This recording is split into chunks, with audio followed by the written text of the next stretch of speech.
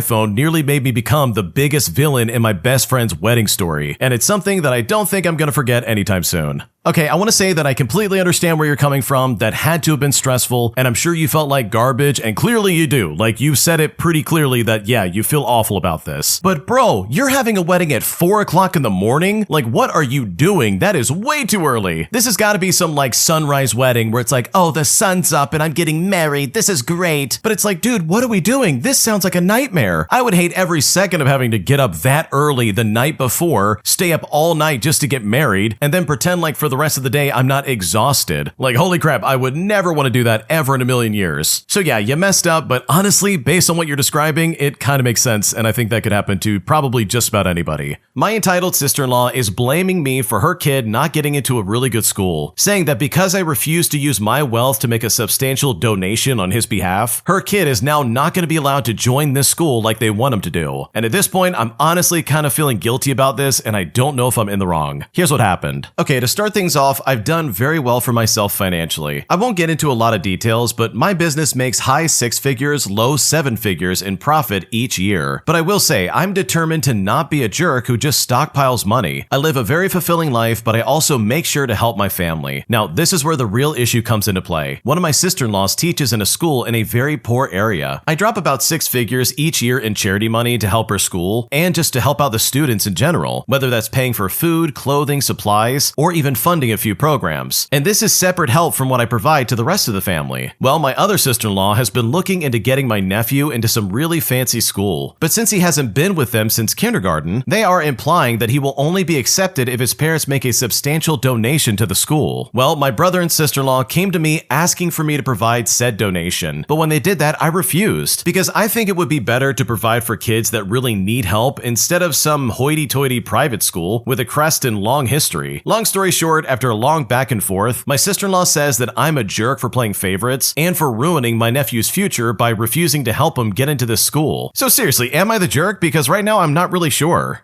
In my opinion, I don't think you're the jerk at all. I always love it when people come to someone who has money and is like, oh man, you need to do this one thing for me and my family, and yes, it involves all of your money. If you don't give this donation, then he's not going to get the school that he needs. And it's like, wait a second, let's take a few steps back here. Your kid doesn't need to go to this school just to get a good education. Like, there's so much more to it than just the school itself. So expecting you to give over like all this money just so this kid can get in there, you know, without any mention of like tuition or how much it's going to cost, which by the way, they're probably not going to want to pay for that honestly is incredibly manipulative and very unkind, especially with them saying like, oh, you're playing favorites. It's like, dude, the guy is helping out people in need. He's giving like hundreds of thousands of dollars to a school that clearly needs it, and he's helping pay for food and clothing and supplies. Like, that is a good thing. It's not him playing favorites. It's him doing the right thing with the wealth he's clearly earned. So no, definitively, you're definitely not the jerk. I think your sister-in-law is very entitled, and the way she's acting is unfair. My entitled neighbor complains to the city that my lawn is too long, as I nearly got fined because of this guy's bogus claims. So I decided to get some petty revenge by returning the favor tenfold, as I caught him breaking the rules in a way that cost him thousands of dollars. And honestly, I feel so good about this because this guy absolutely had it coming. Here's what happened. Okay, so I bought my first house about 2 years ago. It's an older place in a quiet neighborhood, and I've been spending most of my weekends fixing up the interior. Because I'm usually exhausted from the inside work, the yard isn't always a priority. It's not a jungle, but sometimes I go 10 days between mows, and there are definitely some weeds in the flower beds. Now, my neighbor, who I will call Dale, who's in his 60s, is a retired guy who treats his lawn like a golf course. He spends hours every day edging, fertilizing, and staring at everyone else's property. We've never really talked besides a wave, but I knew he didn't approve of my yard. Last Tuesday, I came home to a bright orange notice from the city taped on my front door. Someone had called in a code violation for my grass height. In my city, grass over 8 inches is a finable offense, but I measured it and it was barely 6 inches. I had to take time off work the next morning to meet an inspector at the house just to prove that I wasn't in violation. The inspector told me it was a waste of his time and that the caller had been very insistent that my property was lowering the neighborhood's property value, and I just knew that it was Dale. I felt like it was such a petty, aggressive move, especially since he could have just walked 10 feet over to my driveway and asked me to mow it if it was really bothering him that much. So after that, I decided to do some reading. I looked up the city's residential code for our specific zone, and I discovered that for our street, side yard fences cannot exceed 6 feet, and front yard decorative fences cannot exceed 3 feet. Dale has this massive ornate privacy fence that runs along the front of his property. So I went out with a tape measure that evening, and guess what? His fence is a solid 5 feet tall in the front. I then waited until the next morning, and I filed a formal report with the same city department that came to my house. Well, 2 days ago, I saw the city truck at his house. Because his fence is permanent and made of expensive wrought iron and stone, he can't just trim it like grass. He's gonna have to spend thousands of dollars to tear it down and rebuild it to code. Or then he'll have to face a daily fine that is way more expensive than a lawn mowing ticket. He saw me out on the porch yesterday and started screaming that I'm a spiteful brat and that I'm ruining the character of the street. He's even been telling the other neighbors that I'm a litigious nightmare. But honestly, I was happy to let him have his ugly, illegal fence as long as he stayed out of my business. But if he wants to play by the city's rulebook, then I figure that we should both follow it to the letter of the law. Okay, I love this kind of revenge because this is beautiful. This guy really thought, oh, I'll show him. I'll complain that his grass is too high. Maybe a fine will get him going with cutting his lawn. Like, dude, that's super petty and incredibly rude. So with that, I honestly love the fact that this guy was like, oh, okay, we could play that game. If you want to complain about my property, then I will happily complain about yours. So yeah, good for the original poster for getting back at this guy because Dale sounds like a miserable neighbor. My entitled father is cutting me off all because I slept over at my boyfriend's house, which literally put into motion some of the most stressful moments of my life, as my father has literally turned on me in a way that I really never expected. And at this point, I seriously just don't know what to do. Here's what's happening. To start things off, I've always had a complicated relationship with my dad. He's very controlling and has always been a helicopter parent when I was growing up. I always wanted to be closer with him, but conversations were always very surface level unless they were like criticisms or some kind of fight we were having. I felt like I was walking on eggshells around my dad and my stepmom, and I felt as though I couldn't be myself. I constantly had to tailor myself to fit their view of me so that I could live up to their expectations. For years, I followed their rules. I did as they wanted, and I made them proud until now. A couple years ago, when I was 18 years old, they found out that I had been having sleepovers with my boyfriend and immediately shut it down. They had a long, in-depth intervention where ultimately I was told to promise that it wouldn't happen again. Well, I'm now 21 years old, and I've been with my boyfriend for like 3.5 years. I decided after trying to keep the promise I didn't want to make that I didn't want to let them dictate where I decided to stay. So I started sleeping over at my boyfriend's about 1.5 years after the conversation. Well, fast forward and my car was having issues, and it just so happened to break down at my boyfriend's house. Also, the car's in my dad's name, so I had to have him come and help out, which is right at the moment when he asked me if I had slept over at his house. I didn't want to lie, so I told the truth, and he just immediately told me to get in the car and that he's taking me home. At first I declined, but he essentially told me I'm going with him whether I like it or not. After getting home, my stepmom and my dad pounced on me and accused me of lying and deceiving them. They told me I was still a young adult while being supported by them, and as long as I would need to follow their beliefs even if I didn't agree or even believe the same thing. And it was here they gave me two options. Option one is to stop all sleepovers with my boyfriend, download some tracking app, and I wouldn't be allowed to sleep at my mom's house, who, by the way, is the one who let me have the sleepovers. The second option was that I would become a full adult and financially support myself. Now, my dad paid for everything: the phone, the car, the apartment, my college, my health insurance, etc. And I gotta say, this decision was hard, but I wasn't happy under their constant control and micromanaging, so I chose to financially support myself. I did everything he asked me to do by the end of the month. I went on state insurance, I paid for an apartment and utilities, I paid for my college, etc. The end of the month was nearing, and the last thing I had to do was transfer to my own phone plan. He wanted me to stay in the same carrier, but onto my own plan. But my mom's plan had better deals, so I just went in to transfer. I then contacted my stepmom to get the transfer pin to my phone, and she happily helped me out. But when my dad realized this, he called me and yelled at me like I've never heard before. He told me to stop making this harder on everyone, how I'm not the daughter that he raised. He told me to stay on their phone insurance and pay them, and told me that I'm just like my mother. Then he said, oh, you can go play house with your boyfriend, and then told me to bring back all the equipment that they own, namely the phone, the tablet, and the car, telling me to go have a good life. And then he hung up on me. And I gotta be honest, I was heartbroken that my dad would say these things to me. I cried for hours, I had a panic attack, and I felt thoroughly confused. I was just trying to do what he had asked me. Like, why was he so mad? But you know what? I pulled my crap together, and I redesigned my plan to be fully on my own without anything he owned. But that's right when the text messaging fights came in, where I came to him all business with how I was going to handle things, and it's here I was met with resistance, fights, and unkind words. When I told him I was going on state insurance like he advised, he told me I was going to end up with a colostomy bag and ruin my life basically. He would get me to be emotional by saying nice things and acting like he cared and then switching up and saying mean things again. It was this evil cycle of me trying to be self-sufficient and him fighting me. One big issue was that he told me months ago that he would pay for an apartment for me next year, sign the lease, and said he'd take care of me. But then he cut me off and said I needed to pay the cancellation fee. And you know what? I didn't agree to this, because why would I pay a cancellation fee for something he previously agreed to pay for and something I would not have signed on if I knew he was going to back out? Another big problem was that my car was in a shop 40 minutes away, since before he took it away, I had planned on getting it fixed. Well, I told him that since he took it back, he would have to be the one to contact the shop and see about either fixing it or having it towed. And when I said that, he was extremely upset by this and told me that I needed to pay for the fix and hand deliver the car to him. But I stood up for myself when I said no, and he told me that I'm sticking them with payments. So the big question here is that, really, am I in the wrong? I constantly feel crazy with all the things he's been saying to me. He keeps saying that all of this was my decision and that choices have consequences. But I didn't feel like I had a choice when he said I wouldn't be allowed to stay the night at my mom's place per his agreement. I love my mom. Like, why would I ever agree to that? I go back and forth between guilt and resilience, and I'm in a constant state of stress. I understand they are upset about me not keeping my promise, and I feel bad about that. But on the other hand, I'm 21 years old, and I thought I could make the decision of where I stayed myself. I'm just so lost right now, and I really need some input because I really don't know what to do. Bro, there's no way I would ever put up with this. This is insane. Your dad is basically gaslighting you and trying to keep you on the plan because you make things cheaper. Like, literally, it really seems like he sees you through the lens of like, oh, dollar signs, not daughter. Like, this is so annoying. First of all, you're 21 years old, and yes, you can spend the night at your boyfriend's place if you want to. It is insane for him to be like, as long as you're living under my roof, you can't do that. If you don't like it, you can either stay here and let us track you all the time, or you can be a full adult. It's like, holy crap, the second I heard that second option, I was like, dude, let's be a full adult real quick. Let's figure this out. And you know what? You are figuring it out. You're getting all this taken care of like it's nothing. Meanwhile, your dad's freaking out because he's realizing, oh wait, you're not bluffing. You actually are gonna leave. And that really is the only reason he's fighting back on this. He's giving you a hard time because he knows for a fact that he'll have no control over you once you're a full adult. Like, that's the whole reason he's like, no, stay on our plan, but also hand deliver the car to me. It's like, dude, the apartment he tried to get you, the car he tried to give you, all this other crap literally is in his name. And there's no way in the world I would ever agree to any of this. It just screams like entitlement and like narcissism in my opinion. Especially when he's trying to like spin this against you. Like, that is crazy talk. So no, you're not the jerk. Your dad is being very weird. And in my opinion, I think it's time for you to move out and move on. Because this helicopter parent act is obnoxious and you do not deserve this in the slightest. If you like Am I the Jerk, you're probably going to love Am I the Genius. Check it out, link down below in the description. Also, go to AmITheJerk.com/submit if you would like to submit your own stories. My neighbor apparently spies on me whenever my husband is away and is constantly telling him that I'm cheating despite the fact that I'm not. And now I'm incredibly pissed off about this because I want to approach my neighbor about it, but I'm just not sure if that's the right move. Here's what's happening. Okay, so for a bit of context, my husband took a weekend trip with our kids. During this time, my brother came over and he discussed with me some cognitive decline our mom has been showing signs of. We purposely waited to have this conversation while my kids were away since it wasn't really something they should be worrying about or even hearing about. Later that same evening, our cousin also stopped by. We had some drinks and our cousin ended up driving my brother home, still fairly early in the evening. Apparently, when my brother arrived, the neighbor was outside and gave him a smile and a wave. Well, when my brother's car spent the night in our driveway, my neighbor apparently snapped photos of it and texted it to my husband with a description of the man who he assumed spent the night, telling my husband that I was cheating on him. Now, my husband, of course, laughed it off and told our neighbor that that was my brother's car and that he had left it there because he had a few beers. My husband also showed me his text history with the neighbor, where the neighbor had been texting him random observations like this on and off for a while. But at no point does my husband encourage this. He actually told the neighbor several times that this isn't necessary and that he trusts me and to please stop surveying me. The neighbor just laughs it off and insists, oh, they need to look out for each other. At this point, I'm feeling creeped out and mad at the neighbor and I want to confront him. My husband prefers to just keep it a texting back saying, hey man, no need for this, and overall just ignore it. But would I be overreacting if I did approach this guy? Because right now I'm honestly not sure what to do. Okay, in my opinion, I really think that something stronger needs to be said to this guy because this is very inappropriate. Like seriously, I think it needs to be something just a bit more. Clearly your husband's saying to him, hey, don't watch my wife, there's no need for that. Like that's obviously not working, so I think stronger language needs to be used. And I'm not saying cuss the guy out, but I'm thinking like maybe showing up to his house and making it very clear that this is inappropriate. So yeah, that's what I would do in my opinion, and no, you're not the jerk or overreacting for like wanting to say something. Because I know if my neighbor was falsely accusing me of cheating, I'd be pretty pissed off as well. Am I the jerk for swearing at a group of teenagers and telling them to shut up after they literally talked for over 2/3 of the movie I was trying to watch? Because right now I feel bad and I'm not sure if I went just a little bit too far. Here's what happened. Okay, so I'm an adult and I saw Scream 7 last night at a local independent cinema. A group of like 4 or 5 teenage boys came in late and sat right behind me. From the second they sat down, they were talking. And it didn't stop for most of the film. They weren't whispering either. Like it was a full commentary and conversation. During the opening scene, which is a tense jump scare sequence, they were making inappropriate gulping noises and snickering. At first, I tried to ignore it, hoping they would get bored and just settle down, but when it didn't stop about 20 or 30 minutes into the movie, I tried the usual nonverbal hints, looking back in their direction a few times without eye contact, just hoping they would get the message that they were bothering people. But no, of course they didn't stop. I didn't want to have to deal with it, but it was also ruining the movie. So internally, I was practicing a polite way of saying, please be quiet. About 2/3 into the movie, there was an extremely climactic, quiet, and tense scene, and one of them was commentating non-stop. Like, you should have been able to hear a pin drop, but one of them was performing a live analysis on the scene, and that was the final straw. I turned around and I snapped at them, and I said, would you please shut the F up? Holy crap. They then went completely silent after that and didn't talk for the rest of the film. For context, I'm not someone who expects total silence in the cinema. I was reacting to the movie myself, like gasping or laughing at moments, and I think normal reactions like this, or the occasional like quick whisper to a friend, are reasonable, and they're part of the experience. What bothered me was the constant talking throughout the movie, and what seemed like almost trolling behavior. I know swearing wasn't the best way to handle it, and I wish that my tone was the polite and calm version I was rehearsing. But seriously, am I the jerk for the way I handled this? Because I honestly am not sure what to make of it. Okay, honestly, I completely understand where you're coming from, and I understand why you snapped. If you're literally talking right behind me for over 2/3 of the movie, which is probably like well over an hour into the movie, I would also be really pissed off. So to that extent, I don't blame you for like snapping at them and being like, guys, shut up. Even if you did swear, like, I don't care about that. Like, if you're gonna go to the theater, then holy crap, at least have some theater etiquette. That means being quiet and not ruining the experience for everybody else. If you want to have some kind of commentary, do that at home on your couch. Don't do that in a public setting where we're all watching the movie. That's rude, it's inconsiderate, and it's just completely unacceptable. And sure, you probably could have stepped out and grabbed a manager and told them to tell him to shut up, but at that point, the movie's almost done and you really just want to watch it. So no, you're not the jerk. I think what you did is completely fine, and these guys absolutely deserved it. An entitled Karen at the airport demanded that I give up my charging spot, all because her kid's iPad was more important than whatever I was doing. But once I refused to do so, this lady essentially tried to guilt trip me in a way that was very obnoxious. And it honestly blows my mind, and I still have not gotten over this. Here's what happened. So this happened last week at the airport during a 3-hour layover. I got there early, found one of those charging benches with a built-in USB port near my gate. I sat down and plugged in my laptop and my phone. Both were pretty low, and I had some work to finish before my flight. About 45 minutes in, a woman with a stroller and a kid who looked maybe 6 or 7 parks herself right next to me. And I think to myself, fine, like there are 2 other ports on the bench that are completely free. She then plugs in and settles in, and it's just some normal stuff so far. Then she leans over and says, excuse me, could you actually move your things? My daughter needs both ports for her iPad and her headphone charger. And when she said that, I looked at her and I said, well, I'm using both of my ports, and I pointed to the 2 free ones right next to her. Like she already had one of them and the other one was literally empty. She then lets out this massive sigh and goes, well, her iPad is almost dead, and she gets really upset on flights without it. I'm sure whatever you're doing can wait. But I just looked at her and I said, no, I'm working, and I got here first. She then stared at me for a moment and said to me, it's really disappointing when adults can't make small sacrifices for children. Then she turned to her daughter and said loudly, some people just don't care about kids, honey. And with that, I put my headphones on, I finished my work, and my laptop was charged to about 95%. And her kid watched something on the iPad using one of the free ports that was already available pretty much the entire time. The audacity of acting like a fully occupied charging bench is somehow your personal family power strip is honestly insane and incredibly annoying. Yeah, I think I would have the exact same energy if someone said that to me because, dude, you can attract a lot more flies with honey than with vinegar. So if your immediate response to me telling you no is to say, wow, some people don't care about kids, how inconsiderate. And to say that about me to your kid passive-aggressively out loud, like, dude, talk about acting like a child. What is your problem? I have a personal rule in life that if someone's gonna act that childish, then congratulations. You will either never get a reaction out of me or I'm gonna double down on the behavior you want me to change. Because this really could have been an easy conversation without this lady going to such extreme lengths to make the original poster feel bad, which in my opinion is just super entitled and so unnecessary. Am I the jerk for canceling my fiance and I's luxury cabin retreat in the mountains after he literally tried to bring his mom to the cabin that I rented out? Because right now his entire family is pissed off and honestly I just don't know what to do. Here's how it all happened. So my fiance and I have been together for like 5 years, and for our anniversary I booked a super fancy expensive luxury cabin in the mountains. It had a private hot tub, a massive fireplace, and a stunning view. It was supposed to be a high-end romantic break just for the two of us. I planned and paid for the whole thing. I dropped a lot of money on the rental, I bought premium groceries and expensive wine, and I packed everything. And I told him, you just need to bring yourself and be ready to relax. Well, Friday afternoon, he pulls into my driveway, and I walk out to the car, and his mom is sitting in the passenger seat with her luggage. I asked him what was going on, and he just smiled and told me his mom was bored lately, so he invited her to come along to the luxury cabin for a relaxing family weekend. And for the record, he did not ask me first about this. He just assumed that she could stay in the huge place that I paid for. And my God, I was so shocked. I then pulled him aside and I asked him, are you serious right now? I spent a fortune on this for our anniversary. Well, his mom heard me and immediately started crying, acting like I was attacking her. My fiance then got angry and said, you're being completely selfish and ruining the vibe. But you know what? I didn't even argue. I just grabbed my bags out of the trunk, I walked back into my house, and I locked the doors. I then canceled the booking, and luckily I got most of my money back minus a hefty cancellation fee, and I just ignored his calls. And now his family is texting me saying that I'm so disrespectful for leaving them in the driveway with no plans. Now, my fiance says that I completely ruined our anniversary and that I owe his mom a massive apology for not letting her enjoy the luxury trip. But I just feel like I stood up for myself and my hard-earned money, but pretty much everybody's making me doubt myself. So am I the jerk in this situation? Because right now I'm very pissed off about this. Okay, dude, if someone did something like this to me, I would probably also be very pissed off. This was supposed to be a private couples getaway. You quite literally planned all of this out just for the two of you. You didn't have anyone else in mind except for the two of you. And this definitely did not include your mother-in-law of all people. Like, holy crap, that would piss me off so badly. So no, you're not the jerk for walking out and being really pissed off. Like, if anything, maybe you could have had like a conversation with your fiance in private and told him that you don't want this and that this is really not okay. And maybe spent like a little bit more time talking to him about this, but honestly, it sounds like he made up his mind. And part of that included basically ignoring all the hard work you put into getting this ready. So yeah, I think you're totally justified in this scenario. I think the way that this happened is completely messed up. And on top of that, it's not your fault at all, because your fiance really should have talked to you about this ahead of time, or at least read the room that no, this is not something that family can go on. It's not a family luxury trip. It's really meant for just the both of you. And the fact that he somehow missed that, in my opinion, is completely unacceptable and very inappropriate. Am I the jerk for telling my manager that I won't be staying late to cover for a coworker who's constantly calling in sick on Fridays to a degree that is really suspicious? Because right now I'm honestly not sure what else to do. Here's what's going on. Okay, for a bit of context, I work a standard Monday through Friday schedule. I'm in a team of 6 people and we have one colleague, who I will call Dan, who has called in sick on a Friday at least once a month for the past 8 months. And I've kept a rough track of this because it has become noticeable. Now, I have no proof or anything, and I want to be clear that I'm not making an accusation. I just notice a pattern, and other people on the team have also noticed it too. The real issue is what happens when Dan is absent on Friday. Because of how our workflows are structured, his tasks don't disappear. They get redistributed. And because Fridays are often when we close our weekly reporting, the redistribution tends to land on whoever is willing to stay a bit later. For the first few months, I've covered without really complaint because I genuinely thought it was bad luck, and I didn't really want to be the person who makes a fuss when a colleague is unwell. Well, last Friday, my manager came over at around 4:30 and said that Dan had called in again and asked if I could stay an extra hour to cover the reporting. But you know what? This time I said no. I didn't say it rudely, I just said it clearly. I said that I had plans and that I didn't think it was fair for the same people to keep absorbing the impact of reoccurring absences. My manager looked uncomfortable and said he understood, but also that the work still needed doing. But I said that was a scheduling problem, not my personal responsibility to fix on short notice every time. He ended up asking someone else who also said no, and in the end, he did the reporting himself. He hasn't said anything directly since then, but the atmosphere has become slightly cooler this week. A couple of my teammates told me privately that they were glad I said something. So really, am I at fault? Like, am I the jerk for saying no to my manager? Because I'm getting sick of the way Dan keeps calling out, and I seriously just don't want to deal with that any longer. Okay, it really sounds like Dan is trying to pull one over on management, and instead of doing something about it, like, I don't know, reprimanding Dan or forcing him to get like a doctor's note, they're just shoveling all of his responsibilities over to your desk simply because you keep saying yes. Like, that's all that's going on right now, by the way. Your manager keeps coming to you because he knows you'll do it instead of, like, I don't know, dispersing it appropriately. So no, you're not the jerk for putting your foot down. If I was forced to stay late over an hour every single Friday because of one stupid coworker, I would also be pissed off and I would also turn this work down. Because overall, it literally just doesn't seem fair. I recently found out that my close friend slept with my girlfriend while I was together with her. And at this point, I'm really struggling with how to process it, and I just don't know what to do. Here's how it happened. Okay, so I'm a 22-year-old Japanese guy, and I recently learned something that just completely changed how I see a lot of people in my life. About a year and a half ago, I was in a serious relationship. We lived together, we went through a lot together, and I genuinely thought we might end up getting married someday. But the relationship wasn't perfect though, and towards the end, we were arguing a lot and things were unstable. During that time, my girlfriend slept with one of my closest friends, and I only found out recently. And the friend who did it was someone I trusted a lot. We traveled together, we went hiking in the mountains, we drove long distances together, and we spent a lot of time talking about life. He knew everything about my relationship and how much I cared about her. For more than a year, he kept this from me and continued hanging out with me like nothing happened. But recently, he contacted me and confessed because he said the guilt had been eating at him. I even had another friend listen to the call with me so that I could confirm the truth, and he admitted it. It happened after a big fight my girlfriend and I had. She apparently initiated it. She did tell me at the time that she had cheated, but she never told me who it was with. And back then, I just chose to stay and try to work things out because I loved her. But now that I know it was him, the whole situation feels surreal. Right now, I feel anger, disgust, sadness, and also a strange sense of relief because the truth is finally out. I've already cut both of them out of my life, but I still feel like my trust in people has been completely shaken. So how do you actually move forward mentally after something like this? Has anyone here dealt with a betrayal from a close friend like that? Because right now I don't know what to do.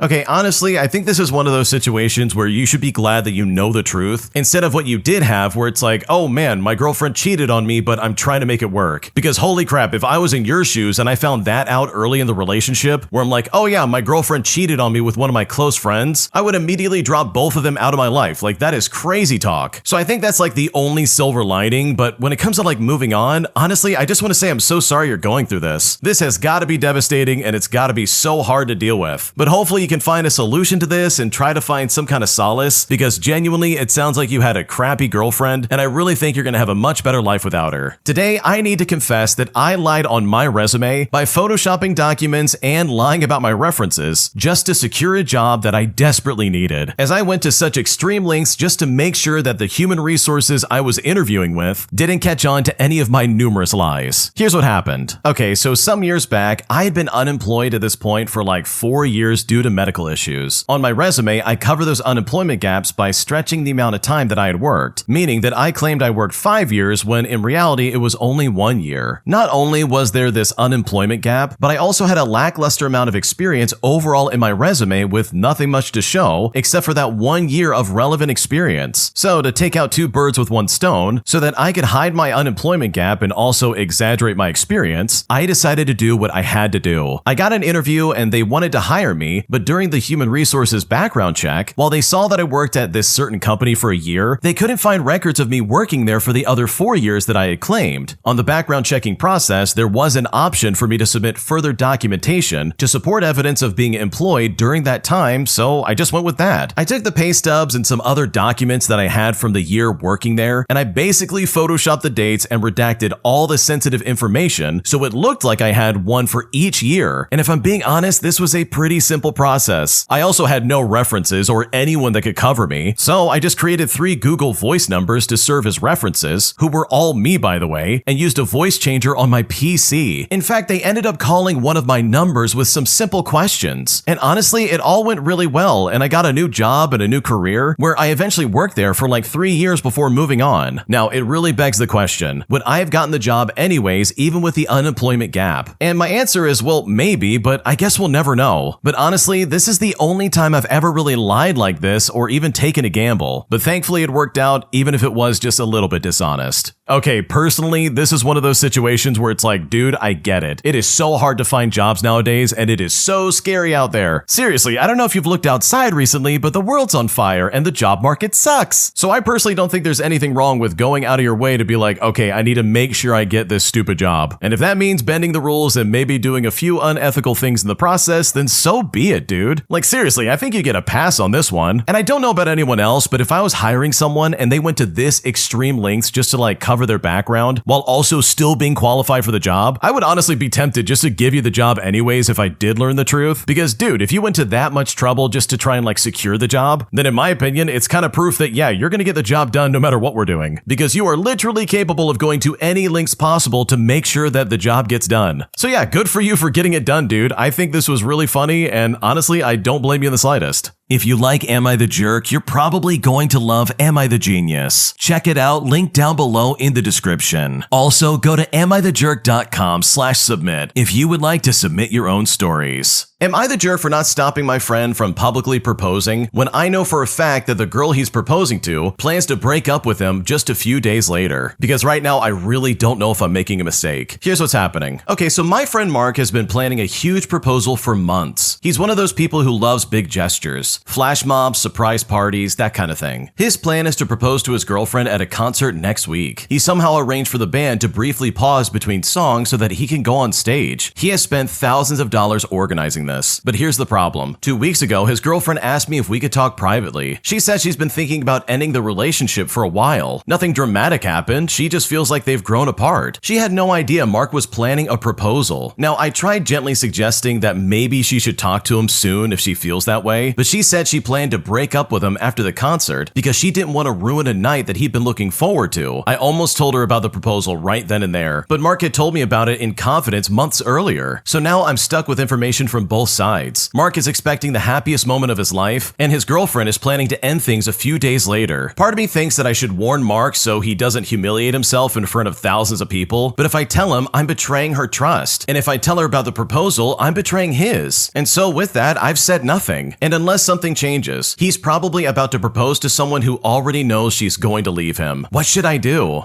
Okay, honestly, I would absolutely go to bat for my friend here and be like, hey, your girlfriend's gonna break up with you. Like, I don't really care about the consequences with this lady because holy crap, what she's about to do to your friend is absolutely gonna be humiliating for him. I'd rather lose out on $1,000 for like organizing this crap than to propose to this lady only to then get dumped like a few days later. Like, that would be so humiliating. I would hate that. So personally, if I was in this situation, I absolutely would tell my friend and I would not think twice about it because he deserves to know, especially if she's planning on breaking up with him. Like, that is awful. My entitled Karen neighbor tried to kick me out of visitor parking spots that are on my land, giving me the perfect opportunity to put this lady in her place because this was incredibly obnoxious. Here's what happened. So I recently bought a house in the United Kingdom. It has garages to park in and has some parking spaces behind the house, some of which are assigned parking for neighbors and some of which are visitor parking, and 2 of those are within my land boundaries. I've not moved in yet, but I have been going frequently to drop things off. I noticed that often there are people in the visitor parking, which I wasn't too worried about, as I was still able to find somewhere to park and I wasn't staying too long. On Sunday, I was there with family and friends all day to get some painting done, so I parked in a free visitor spot. But just after lunch, the doorbell rings, and this lady standing there doesn't say hi, she doesn't introduce herself, she just goes straight into how I'm parked in her spot. She says to me, "Oh, I always park there," claiming that the housing association says that it is her spot as she pays for it. We then told her in no uncertain terms that the visitor spots are on my land, so it definitely doesn't belong to her. I have every right to park there if I want to. Now, I was reasonable. I said that I'll be using the garages mostly, and I don't intend on kicking people out of the visitor parking spots, you know, as long as no one's trying to kick me out. Now, thankfully, they accepted what I had to say and then they left, and luckily, they're moving away in a few weeks, so I won't have to deal with them for long. And it honestly is so confusing. Like, I'm not sure why she was making such a fuss about a parking spot that she won't be using in a few weeks. A short while later, another neighbor who I was already friendly with flagged down my friend who was there with us, letting us know that the lady who rung the doorbell is hated by the other neighbors, and apologizing since the lady rang their doorbell first to ask whose car it was. I then phoned the housing association she mentioned, and they basically confirmed that she was lying, that they have nothing to do with parking. We think she must have done this to the tenants who used to live there, bullying them out of those spots, and somehow thought that she could do the same to me. But thankfully, I knew what I was talking about, and that was absolutely not going to happen. Yeah, I can't stand people who are like, oh, this is my right, this is where I can park. And then you turn around and you're like, wait a second, this is not actually true. And also, this lady's moving in a few weeks. Like, holy crap, why make such a big deal about something that is not going to be a problem in like just a few days, literally? So yeah, this was some weird behavior, and honestly, I think you should be thanking your lucky stars that she's moving, because this sounds like someone I would hate to have to deal with.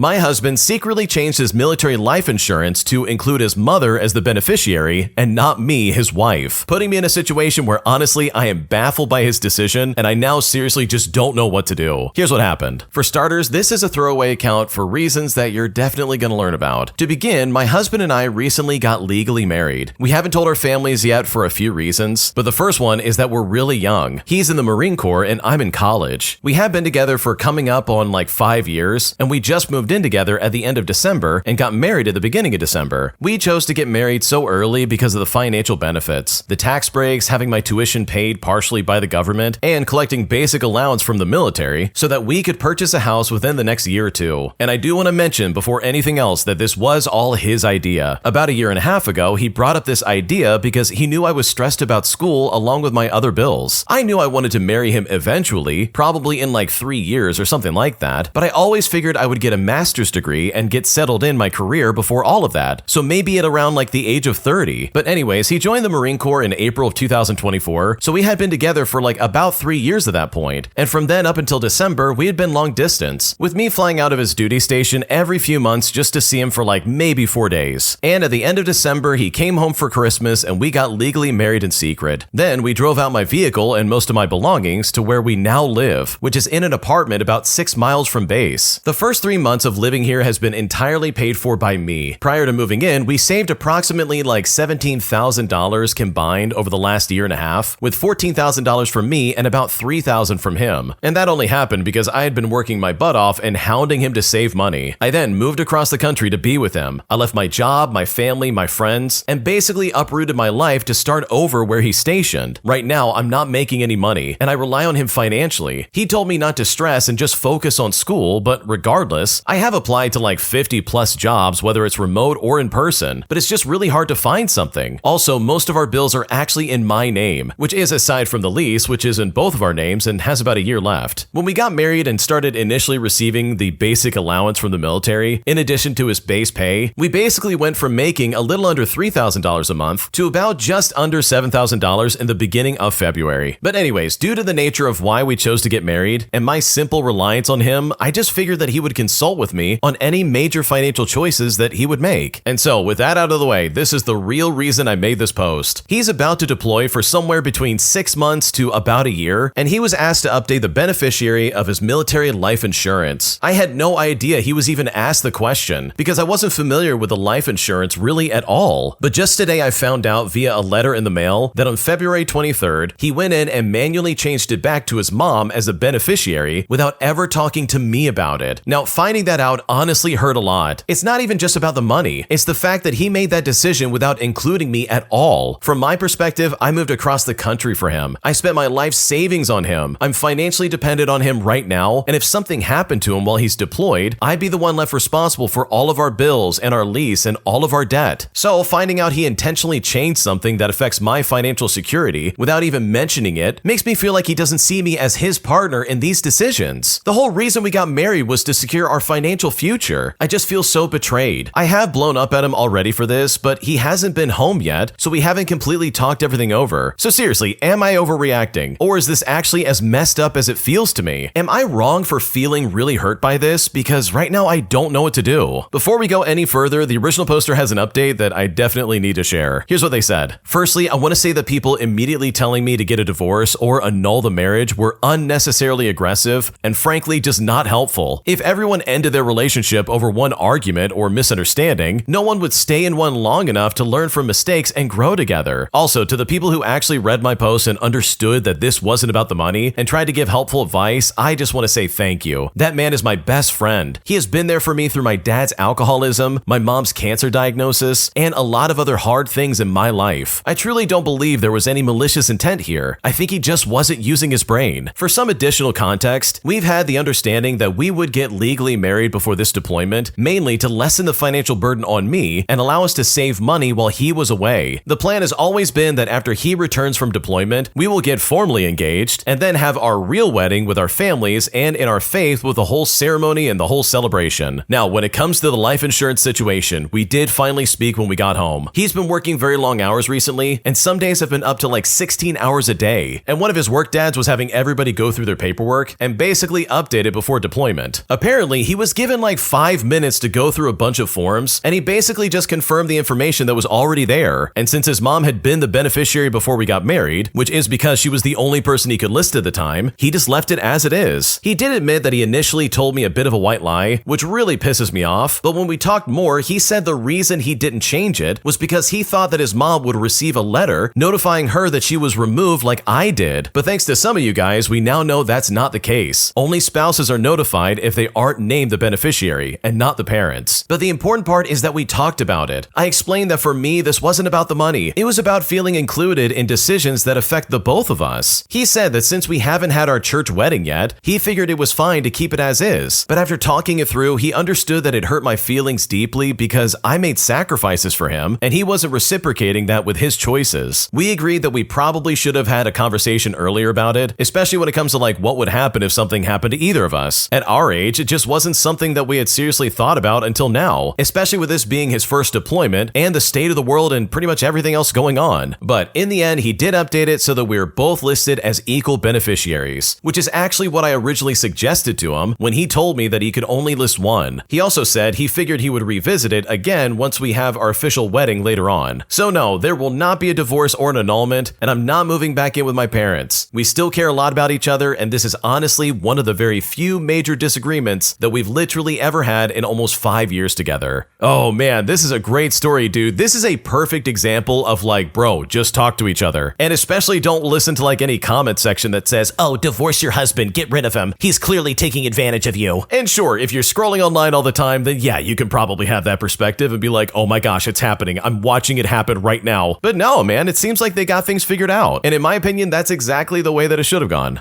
Am I the jerk for ditching my friend during an ultra marathon after she literally couldn't keep up with the pace I've been training a year for? Because now she's making it a point to say that I abandoned her despite the fact that she only trained for like 2 months, if that, to get ready for this. Because right now I really just don't know what to do. Here's what happened. Okay, so I'm a 22-year-old female who has a lot of experience hiking, and for the last year, I've been training regularly to compete in my first 31-mile ultra marathon. The training was like 3 short runs per week and a trail on most weekends. 2 months before the race, one of my girlfriends decided that she also wanted to compete and try to push herself as well. I suggested that 2 months would probably not be enough time to train up her joints, especially when she often gets knee pain during hikes, but she decided to sign up anyways. Well, as she was now committed, I tried to help her prepare as much as possible, suggesting that she comes on trail runs weekly with me. However, she only ended up coming on 4 short trail runs and struggled a lot throughout them. As to my knowledge, she also didn't really train her legs for knee health. On the race day itself, I ran with her for the first 8 miles or so without any real issues. However, at mile 8, she stated that she really needed to have a rest and walk. Now, I did this with her for like 20 or so minutes, but then I suggested we get back to running. At this point, she would only run for like 10 minutes and then walk for 5, saying that her knees hurt too much. At this point, I just said to her, look, I'm leaving to complete this race. I've been training roughly a year for it. I then ended up finishing the race, and she actually got disqualified roughly an hour and a half later. Once we met up after the race, she started complaining, saying we were meant to do this together, and that it was wrong to ditch her when she was so exhausted and in pain. Now, it's important to note, and I really want to make this clear, that she was in no real risk of danger. Everyone is required to have GPS trackers on them and other safety equipment, and this is equipment we're given before starting the race. Fast forward, and now every time we meet up, she makes it a point of saying how selfish I was at this point, and how much it goes against friendship values. But to me, if she had just trained properly, then none of this would have been an issue, and she wasn't really valuing the commitment I've made for like the last year. So am I the jerk in this situation? Because I really just don't know what to do. Okay, honestly, I think your friend is one of those people who saw you going into a race and she thought to herself, oh, that looks really cool and that'll make me look good, so I'm gonna run with her and try and do this at the same time. But clearly she's never trained for anything like this. Like, dude, doing 31 miles is not something that you're like, oh, 2 months before the event? Yeah, that's plenty of time to practice. Because then stuff like this is gonna happen. This lady's obviously not prepared for this kind of run, and to top it all off, she's holding back the original poster who had been training for over a year to get ready for this. And just imagine how selfish you've got to be to do something like that. Like, that is so obnoxious in my opinion. So no, you're definitely not the jerk. This is some obnoxious behavior. Did she really think you were going to sit back and be like, okay, don't worry, I'll walk with you and get disqualified. I don't care about not completing this race I've been practicing for months. Like, no, dude, get a life. That is so weird. And it's really dumb for her to expect that out of you. So no, you're not the jerk. I would have done the same thing, and I think your friend is super entitled. My entitled mom has spent my entire childhood rewriting history just so she doesn't look like a bad parent. And after unpacking this in therapy, I'm honestly really frustrated by this revelation and I just don't know what to do with it. Here's basically what my mom would do. Okay, I want to start off by saying that I'm 34 years old now and I've been in therapy for about 2 years. And one of the biggest things I've had to unpack is something that sounds almost too small to explain to people who didn't live it. My mom was never violent. She was never absent, never like obviously terrible, but what she did was way more subtle. Anytime something difficult happened, she would describe it differently than it actually occurred. Not to protect me, of course, but to protect her image of herself as a perfect mother. When I was around the age of 9, I fell off my bike pretty badly, and she wasn't watching because she was on the phone. But anytime this came up, she told every family member who asked about it that I had been told not to ride near the curb and just hadn't listened. I remembered it differently, but she would say my memory was always dramatic. And guess what? This pattern went on for my entire childhood. If I got bad grades, it was because I wasn't trying hard enough. If I had a falling out with a close friend at 14, it was because I was too sensitive. Every single difficult moment got revised until her version became the official family record. Now, when I finally brought this up with her last year in a calm manner with specific examples, she looked at me genuinely confused and said she had done everything for me and didn't know where all this negativity was coming from. I'm not looking for anyone to tell me that she's a monster. I mean, she's not, but entitled parents don't always scream and demand things. Some of them just quietly decide that their own comfort matters more than their kids' reality for decades. And trust me, that is absolutely my experience.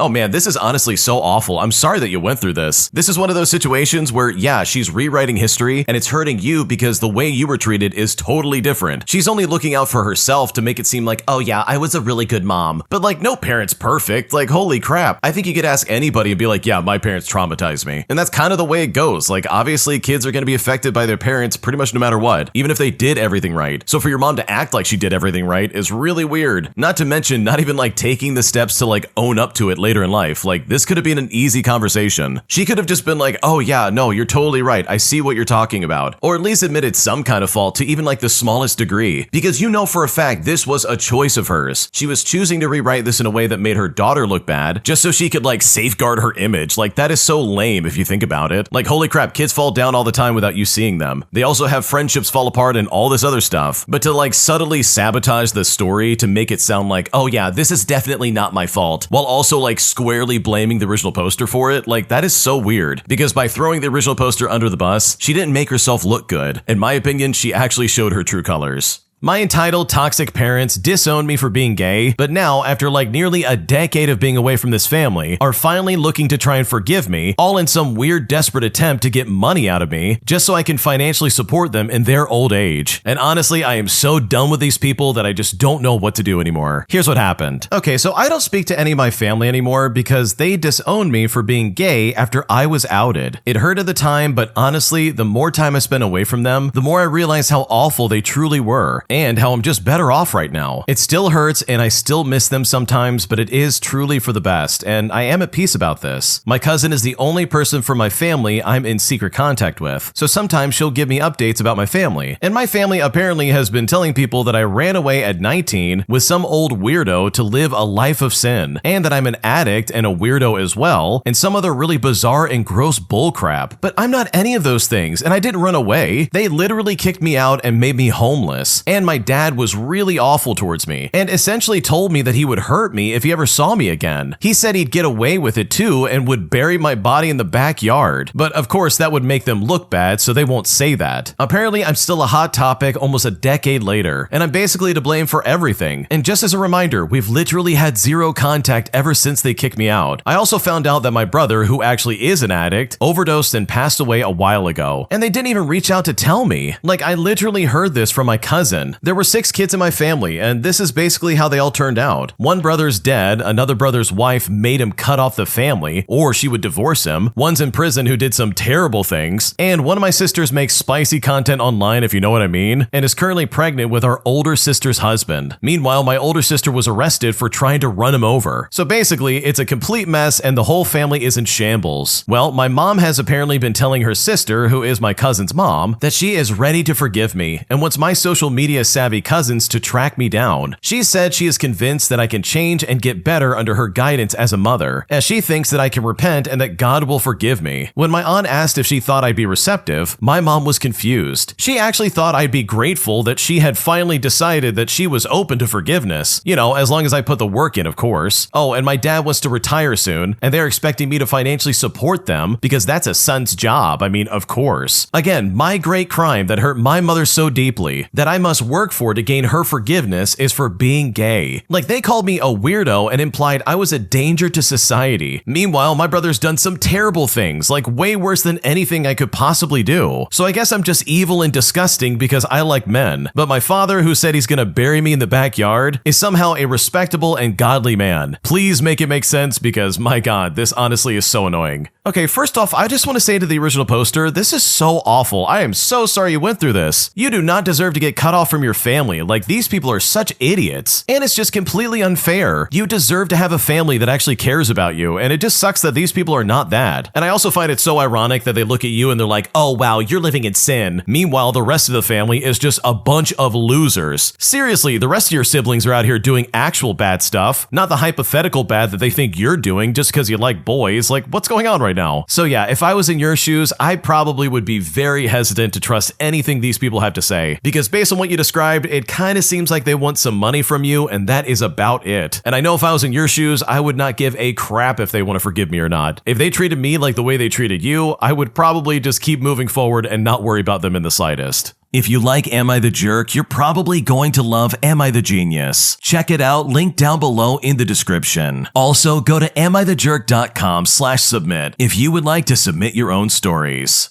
Am I overreacting for thinking about breaking up with a guy I'm dating after he didn't jump in to try and pay for the bill for me and my dad when we all went out to eat? Because watching him sit there and not volunteer to pay for literally anything on the bill really left a bad taste in my mouth, because right now I really don't know what to do about this. Here's what's going on. For a bit of context, my dad is visiting from overseas. He left the United States about a decade ago, but still comes back to visit fairly often. And this particular time, he wanted to meet the guy that I've been dating. For context, the guy and I have known each other for about 20 years. And this is the case because we had grown up as neighbors, but only recently started dating. In fact, this was actually the first time the three of us have even gone out together. We're both in our early 30s, and we technically live long distance since we're about 1.5 hours apart, so seeing each other takes a bit of planning. So anyways, we went out to dinner at a steakhouse, and the total bill was around $150 for all three of us. When the check came along, I took out my credit card because I didn't want my dad to feel obligated to pay while he's visiting, but my dad immediately said that he would cover it. But what really surprised me was that the guy I'm dating didn't even offer to pay or even reach for the check. He just kind of like sat there while my dad handled it. For context, he's a physician assistant and he makes around $130,000. So it's not like he's struggling financially. I'm not really like expecting some big dramatic fight over the bill, but I did think at least offering would be the polite thing to do, especially when meeting someone's dad for the first time. So am I overreacting for feeling like that was kind of uncouth behavior? Because right now I really don't know what to do. Okay, in my opinion, I don't think this is totally a deal breaker, and I think you might be overreacting and reaching just a little bit further than you should, because it feels like your definition of good manners, or like, I don't know, doing the right thing, might not be considered uncouth behavior where he comes from. The original poster goes on to explain that they're all Chinese American, and apparently it's considered good manners to fight over the bill, or something like that. And sure, that certainly could be the norm that you would expect out of this situation, but honestly, there's a lot of nuance in every culture. So just to give this guy the benefit of the doubt, maybe you're reading into this just a little bit too much, and maybe like a conversation would be better to try and figure out what really went through his head by not volunteering to pay for it. It doesn't sound like he's trying to like get one over on you or your dad by being like, oh yeah, I'm gonna get a free meal out of this. Like, I don't really get that vibe at all. It sounds like you guys really do like each other and you're willing to go like an hour and a half out of your way just to meet up. So in my opinion, I think you are kind of overreacting. I don't think you should break up with this guy. I think this really is just a massive misunderstanding that could definitely be figured out. My family is constantly getting bombarded with requests to visit our house, all because we live in Puerto Rico and people are basically looking for a cheap vacation stay. And honestly, this has been a constant thing and it's always involving people we barely associate with. And at this point, I really just don't know what to do about this. Here's what's going on. Okay, to start things off, we moved from Ohio to beautiful Puerto Rico a couple of years ago. We post a lot of photos of the gorgeous beaches, the mountain views from our home, how great the food is, etc. But because of this, we keep getting asked by people we barely know if they can come and visit and stay with us because it's a cheap vacation for them. And let me tell you something, it is incredibly annoying and I always feel like a jerk when I make up an excuse as to why we cannot host them, when in reality, we're just private people who don't want our lives uprooted for a week or two playing host. The most recent one is a cousin and his wife. I've only spoken to my cousin around 3 times in the last 20 years, and only at funerals for family members. I've met his wife briefly at 2 of those funerals, plus we're not even Facebook friends. A few months ago, he awkwardly called me and asked if he and his wife could stay at our place on a vacation in Puerto Rico. Now, I legitimately had other plans during the time they wanted to come and visit, and so I just politely declined. Now, I'm sure it's primarily his wife pushing it because she was in the background for the entire call. Then tonight, I get a message request on Facebook from his wife asking if the 2 of them plus 2 of their friends can come stay with us for a week in June. And honestly, I don't understand how people have the audacity to feel entitled enough to ask for something like this. I don't even enjoy hosting close friends and family, much less people I barely know. Being a host is a lot of work. You feel obligated to show your guests a good time, you have to feed them, make sure they're comfortable, etc. I'm not going to respond to the Facebook message request, but if they have the nerve to call again, I'm just going to lay it out for them, even if it hurts their feelings. Like, I do not know you well enough to feel comfortable having you stay at my house for like 2 weeks, much less with your friends that I don't even know at all, and I'm really just not interested in getting to know you better at all. So seriously, if they ever call, I'm going to be like, have a nice life, and we'll make small talk at the next funeral, but that is honestly about it.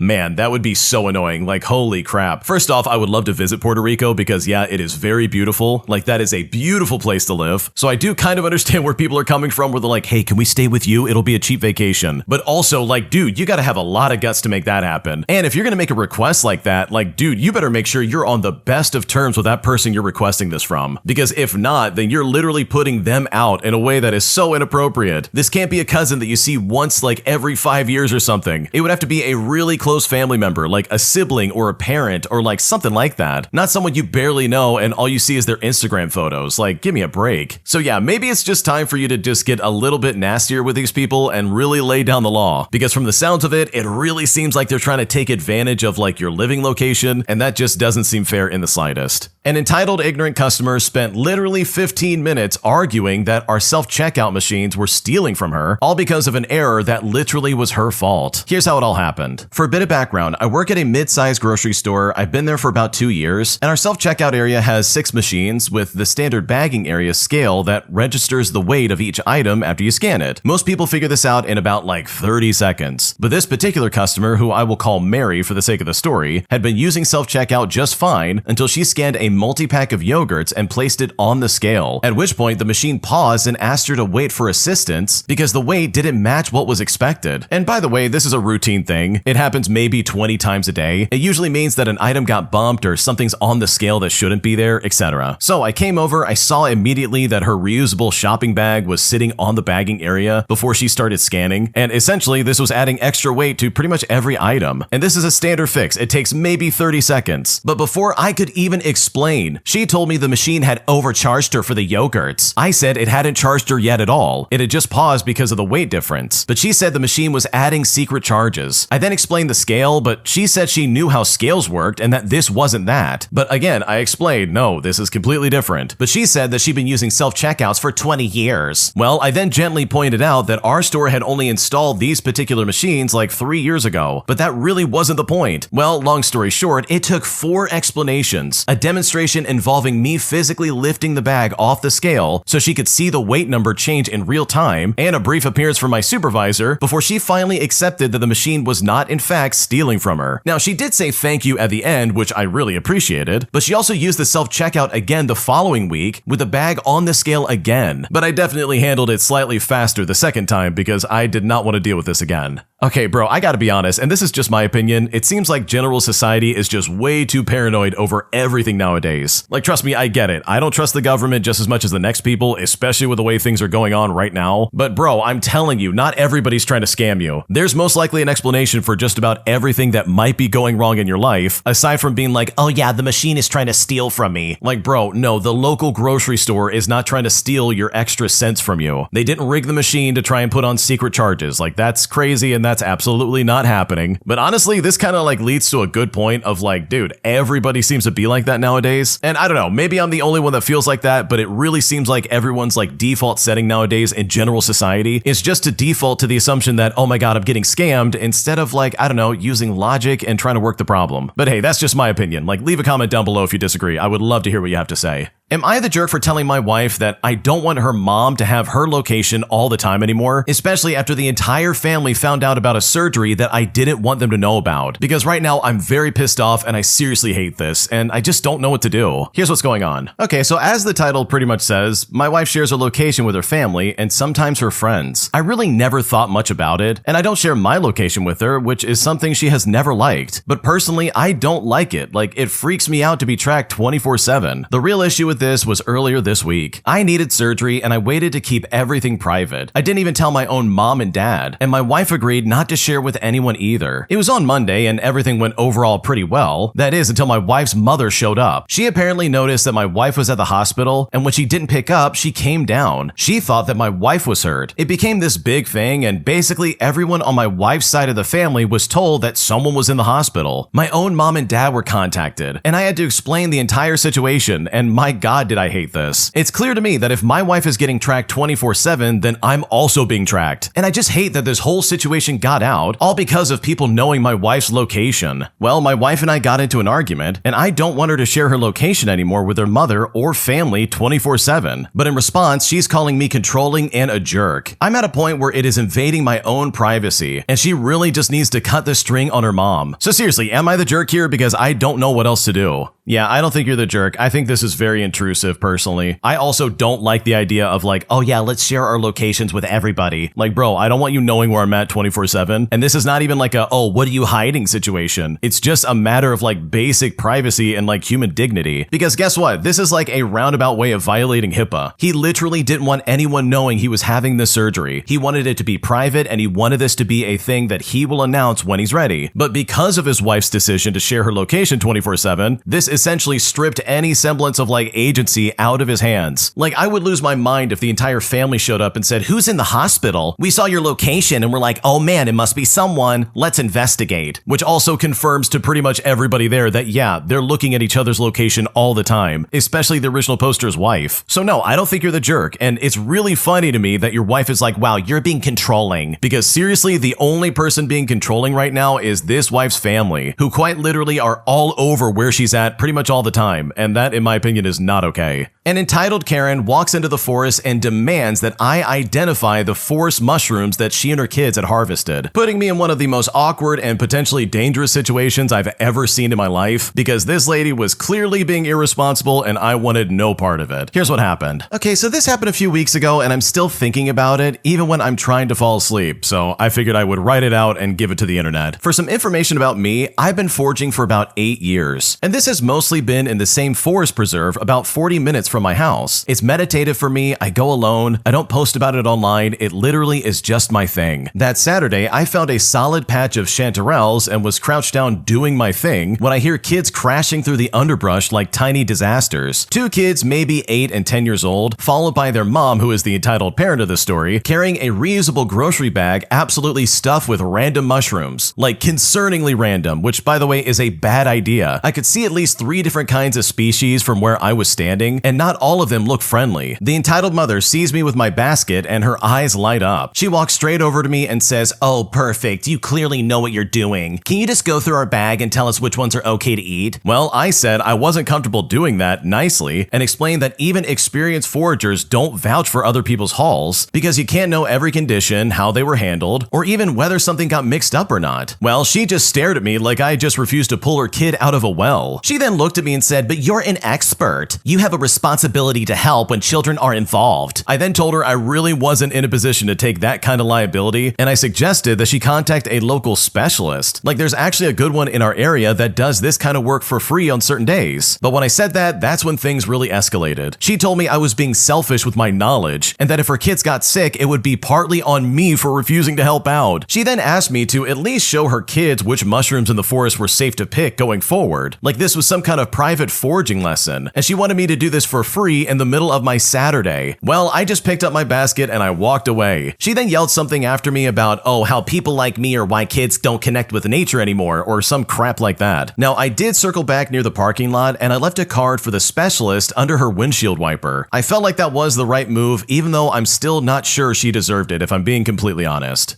Okay, dude, you have got a death wish if you're going into the forest getting mushrooms and you don't know what you're doing. Like, seriously, there are some nasty mushrooms out there that really can hurt you. And this lady going out there and being like, yeah, let's just get whatever we have, mix them all together, and then figure it out later. Like, dude, no, you gotta get trained on that kind of stuff. Or at least have some kind of idea what you're doing. Like, holy crap. And sure, that in and of itself is irresponsible, but to also then be like, well, you're an expert. You, the stranger in the woods I just met. You have to identify them, otherwise I'm gonna sue you. Like, dude, talk about like absolutely making me leave the forest immediately. Like, this is unacceptable. Like, in what universe does she get off on thinking, oh yeah, this guy's gonna take care of it. Maybe if I guilt trip him hard enough and scare him, he'll have to do what I say. But the original poster has it right. There's no way I would ever take that kind of liability. So yeah, I think you did the right thing by walking off and like suggesting a specialist who's like really good at this, because this is a dangerous activity. She was clearly not in the right mind by even doing this in the first place. And I really hope she didn't eat any of those mushrooms without getting it checked first, because frankly, this was a stupid thing to take part in, and she really should have been better than that. My partner has had an 18-month cough that is literally affecting our relationship, and at this point, I don't know what to do about it. Here's what's going on. So I've lived with my wife for just about over 10 years now. We have a wonderful and fulfilling relationship, but she has had a persistent cough for almost 18 months and refuses to discuss it. I'm worried about her health. I mean, the noise is starting to affect my own mental health, and it's beginning to strain our relationship. And at this point, I'm kind of looking for advice on how to approach it. During the 18 months, it has happened roughly once per minute on average. It varies between rhythmic throat clearing and a loud barking cough, sometimes occurring like 3 or 4 times per minute for periods of time. My main concern, honestly, is her health. I often find myself worrying about what could be causing it. The second issue is the noise itself. We both work from home and it's clearly audible throughout the entire house. I can't work in the same room, and much of the time, I find myself trying to create distance from her when it becomes overwhelming. And that's not something that I want to be the case at all, but none of the other coping strategies I've found to try and manage my reaction to it have really helped in the slightest. Thankfully, she doesn't cough while asleep or even when falling asleep, but our sleep schedules differ slightly, so it still affects my sleep. She has discussed it with the doctor on one occasion, and so far they have invested one possible cause like acid reflux, but the medication has made no difference. She doesn't smoke and she has no other illnesses that I'm aware of. I've tried raising it gently a few times, expressing concerns for her health, asking how the cough has been, mentioning that it seems more frequent, or suggesting that she sees a doctor again. But every time I bring it up, one of several things happens. First off, she'll deny having a cough at all. She'll dismiss it by saying something specifically triggered it, which by the way has a different cause each time. She becomes defensive and assumes I'm annoyed at something she can't control, and then she pushes back and says that she's already had treatment for it and they couldn't find anything wrong. Because of that reaction, I haven't yet attempted to discuss how it's starting to affect our relationship or my mental health. Now, I want to be clear that I understand coughing isn't something that she can necessarily control, and I'm not blaming her for it, but I'm finding the situation increasingly stressful, and I'm starting to feel resentful that the conversation keeps getting shut down. So has anyone ever dealt with something similar to this? How can I bring this up in a way that doesn't make her feel attacked or shut the conversation down at all? What should I do? Bro, this doesn't sound normal. It sounds like the doctor that she saw originally got it wrong, and there's clearly something else going on because holy crap, this is weird. Having a cough for 18 months, in my non-medical opinion, just doesn't sound right. And I know if I was in your wife's shoes, I would absolutely be like, okay, I gotta find a doctor who does know what's going on, because I don't want to cough all the time, especially not to the degree the original poster's describing. That literally sounds miserable. I would hate that. So it does seem kind of weird that your wife doesn't want to explore this and figure out what's going on with it. I don't know, maybe she's embarrassed or something like that, and she's like, oh, we've already looked at this, just let it go. And so that's the reason why she doesn't want to look into it. I don't know. This just seems really weird in my opinion. So no, you're not the jerk for trying to bring this up and talk about it, because I think this is something that needs to be talked about, because it does sound like this is a problem.